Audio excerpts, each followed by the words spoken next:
नमस्कार दोस्तों, स्वागत है आपका ज्ञान सर एजुकेशन ऐप में। यूपी ट्रिपल एससी के एग्जाम्स के, वनडे एग्जाम्स के, एसएससी एग्जाम्स के, पुलिस एग्जाम के, रेलवे एग्जाम के फ्री इनिशिएटिव आपको इसी चैनल में मिलते रहेंगे। चैनल को सब्सक्राइब जरूर कर लीजिएगा और वीडियो को लाइक और शेयर जरूर कर लीजिएगा।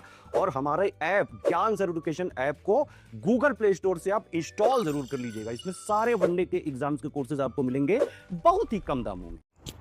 नमस्कार दोस्तों देखिए यूपीएसआई के लिए मैं आपको बीएनएस तो करा ही रहा हूँ, इंपॉर्टेंट सेक्शन है ना। तो अब मूल विधि के पिछले जितने भी यूपीएसआई के पेपर हुए हैं अभी तक, उनके सारे हम लोग टॉप के जो पीवाईक्यू रहे हैं मूल विधि के, जो आज भी रेलेवेंट है, जिससे एग्जाम में पूछे जाते प्रश्न, उसको करेंगे बहुत ही डिटेल में। इसको बिल्कुल हल्के में मत लीजिएगा, लर्न ज़रूर कर ही लीजिएगा। मूल विधि जितना देखिए, एक ये पीवाईक्यू जो मैं कराने जा रहा हूँ, ये बीएनएस की जो सेक्शन करा रहे हैं वो है ना। और ज्ञान सर एजुकेशन ऐप में ये सारे नोट्स वगैरह आपको मिल जाएंगे और एक्सक्लूसिव वीडियोस मिल जाएंगे। 199 में पूरी यूपीएसआई की तैयारी आप कर सकते हैं और 99 में टेस्ट सीरीज़।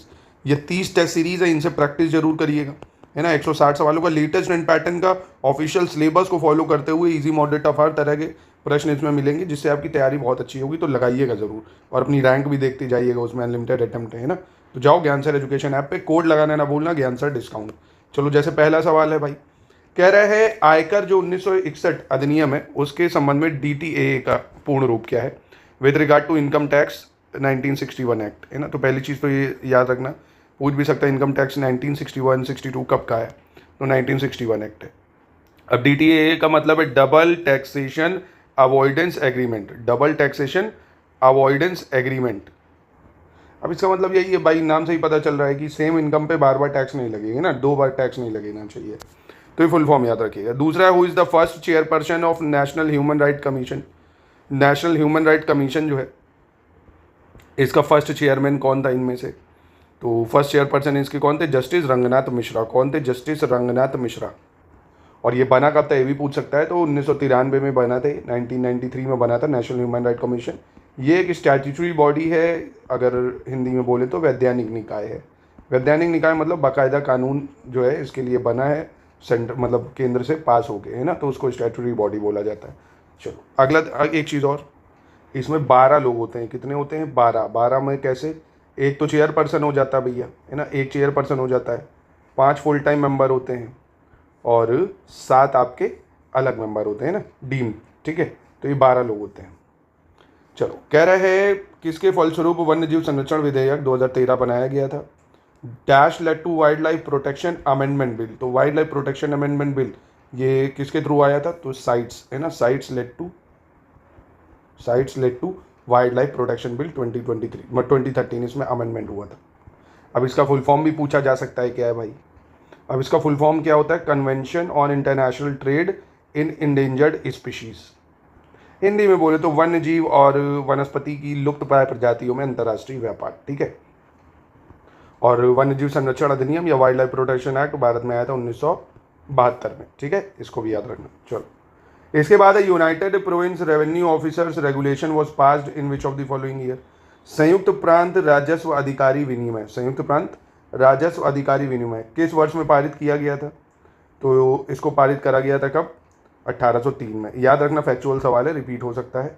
कब पास हुआ था, 1803 में पास हुआ था, संयुक्त प्रांत राजस्व अधिकारी विनिमय, ठीक है। देखिए आईपीसी सीआरपीसी यह हट चुकी है, तो इसके क्वेश्चन आप नहीं करना, है ना। अब ये नहीं आनी, इसकी जगह बीएनएस है, उससे 4-5 सवाल जो आएंगे वो मैं आपको सेक्शन बता ही रहा हूँ, उसी से आ जाएंगे। और बाकी जो ज्ञान सर एजुकेशन ऐप में पढ़ाया गया है उसी से ही अगर आप उत्तर पढ़ लेंगे तो सारा कुछ तैयार आपका एक ही जगह से हो जाएगा। तो वहाँ पे ज़रूर जाइए, सारे ऐप के जो वीडियोज़ हैं उनको अच्छे से देखिए, नोट्स से पढ़िए, डेली एक क्लास हर सब्जेक्ट की करके बढ़िया से नोट्स बना के, नोट बनाने की ज़रूरत ही नहीं मिलेगी, वो आपको वहाँ मिल ही जाएंगे, है ना। अच्छे से पढ़िए, बस जितना हो सके रिवीजन करिए, भटकिए मत 4 जगह।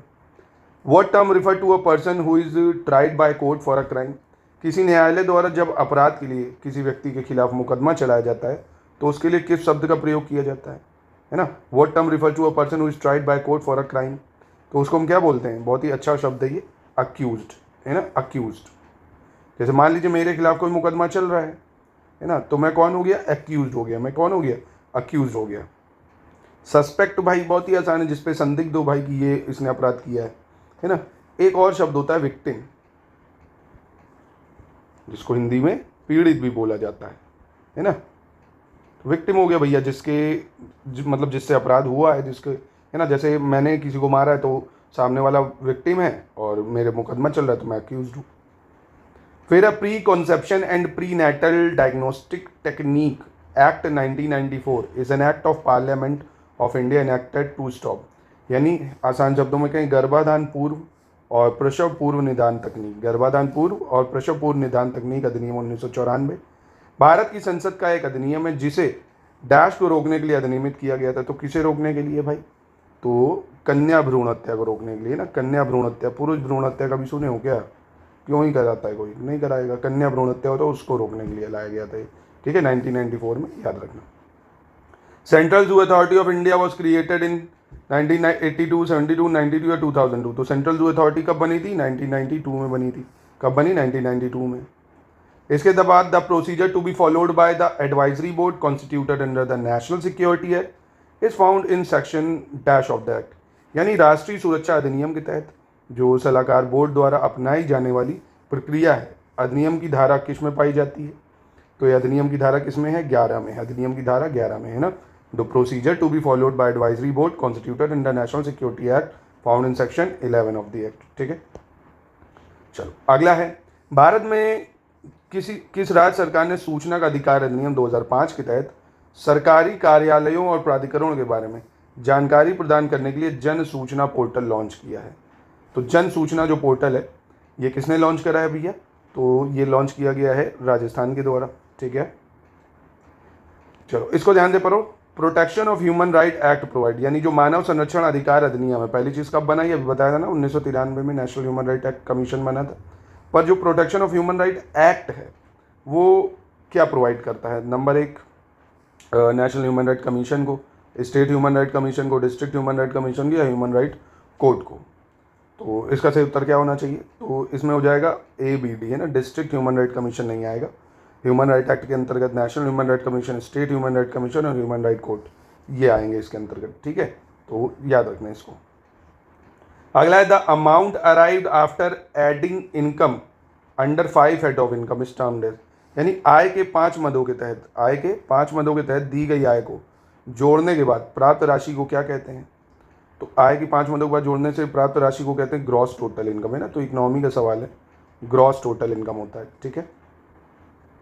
Assessment and determining of market values of land acquired under the right to fair compensation and transparency in land acquisition rehabilitation and resettlement act 2013, यानी कह रहा जो भूमि अधिग्रहण है, पुनर्वास और पुनर्स्थापना अधिनियम है 2013 का, इसमें उचित मुआवजा और पारदर्शिता के अधिकार के तहत अधिग्रहित भूमि के बाजार मूल्य का आकलन और निर्धारण करने का अधिकार किसको होता है? तो ये होता है भैया जो डिस्ट्रिक्ट कलेक्टर होता है, जिलाधिकारी, ये उसके अंदर कार्यभार आता है ये, ठीक है। अगला कह रहा है निम्नलिखित में से किसे राज्य मानवाधिकार आयोग के अध्यक्ष या किसी अन्य सदस्य को हटाने का अधिकार प्राप्त है? Who among the following has power to remove chairperson or any other member of state human right commission? तो ये अधिकार किसके पास है? ये अधिकार राष्ट्रपति के पास है, वही अपॉइंट करेगा तो हटाएगा भी वही, है ना। गवर्नर मत कर देना कि गवर्नर कर दो, आपकी राज्य का है भाई तो गवर्नर करेगा, नहीं, ये अधिकार है किसके पास? प्रेसिडेंट के पास, ठीक है। चलो इसको थोड़ा ध्यान से पढ़िएगा, थोड़ा सा इंपॉर्टेंट भी कह सकते हैं और थोड़ा सा एनालिटिकल भी है। कह रहा तहसीलदार इज वेस्टेड पावर विद, जो तहसीलदार है, जो PCS से बनते हैं तहसीलदार, उसके पास क्या क्या शक्तियाँ होती हैं? पहली चीज़, संबंधित गांव की अडंगल पहानी प्रविष्टियों को सत्यापित करना और जांचना, यानी वेरीफाई करना अडंगल और पहानी एंट्रीज, ठीक है, उस गांव की।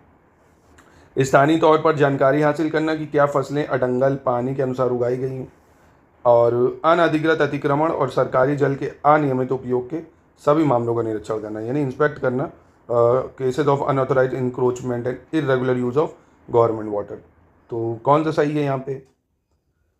तो यहाँ पे तीनों स्टेटमेंट आपकी ठीक है ना, तहसीलदार के ये तीनों ही शक्तियाँ प्रदान की जाती हैं। इसके बाद है मोटर वाहन संशोधन अधिनियम, यानी मोटर व्हीकल एक्ट जो है 2019, इसके तहत नए यातायात नियमों के अनुसार किशोरों द्वारा किए गए उल्लंघन के लिए कितनी जुर्माना राशि भाई? कि अगर कोई भी जो जुवेनाइल है वो कोई क्राइम कर देता है मोटर व्हीकल एक्ट 2019 में जो अमेंडमेंट हो गया उसके तहत, तो जुर्माना राशि कितनी लगेगी? तो जुर्माना राशि आपकी लगेगी यहाँ पे 25,000 रुपये। काफ़ी ज़्यादा हैवी जुर्माना लगाया गया है, ठीक है, 25,000 रुपये। तो यहीं पे करते हैं इसकी समाप्ति दोस्तों। आप लोग बताइए कैसा लगा आपको। तो इसको भी हम लोग एक लेक्चर चालू करेंगे, एक लेक्चर इसका करेंगे और एक BNS में करा ही रहा हूँ आपको, और साथ ही में मैं आपको PYQs भी पूरे GS के वगैरह भी हम लोग कर रहे हैं। तो बताइए, इसको भी कंटिन्यू करेंगे? ये सिर्फ मूल विधि के ही जो PYQ है सिर्फ मूल विधि के करेंगे। ऐसे GS के अलग से करा दिए जाएंगे, है ना। GS के अलग से करा दूंगा, मूल विधि के अलग से करा दूंगा।